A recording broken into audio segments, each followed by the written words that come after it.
Hi everyone, my name's Patrick Fingler, and in this tech tip video I'm going to show you how to configure single feature charts inside of Geocortex Reporting.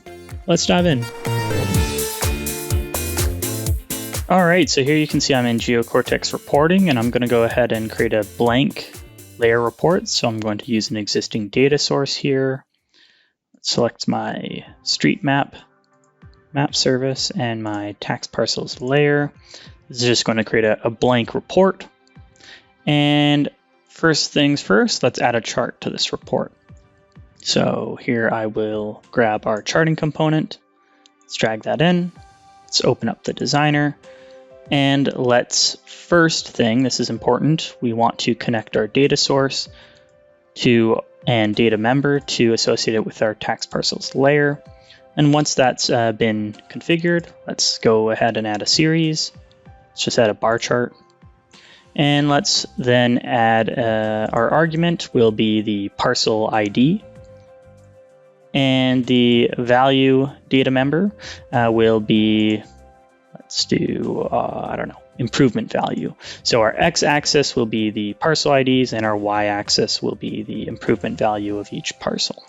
So let's just go ahead and click OK and preview this. So right now, because I've added this chart into my detailed band, and if I click preview and supply, maybe 1, 2, 3, 4, run this, you'll see that this chart is essentially getting added for each associated feature. And also these bar charts are being repeated for each feature as well. And you might actually, in certain circumstances, want to have a single chart. So only have this chart show for this feature. This one doesn't have a value, so not show a value for this feature. And then have this particular chart show for this feature, and so on. Now, how you would configure that single feature chart with Geocortex Reporting is if you click on the charting component here and click on the Data tab, you'll see here we've got our data source and data member configured, but there's a Parameters tab. I'm going to go ahead and add this, and we can call this whatever we want. I'm going to say it's ID, and here I can bind this to a particular attribute associated with my layer.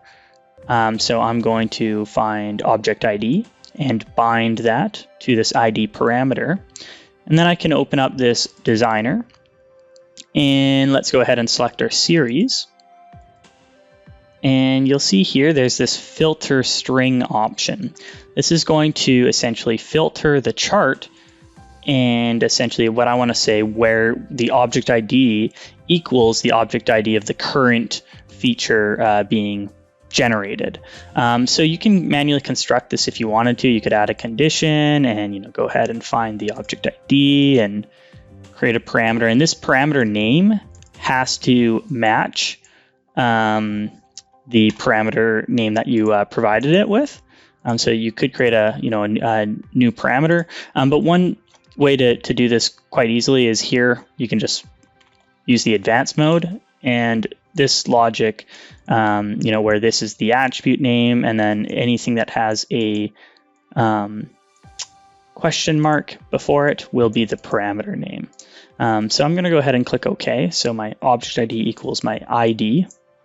We'll click OK. And again, just to confirm, that parameter name has to match this one that we specified here. Let's go ahead and click preview. And what we should see is a chart getting only the feature chart that's associated with the current feature will be included. So here we can see this is associated with this one. This one doesn't have any items, so it's not being there. And then again, these are different numbers associated with the given feature. So hopefully that helps you with creating single feature charts in Geocortex Reporting. Bye for now.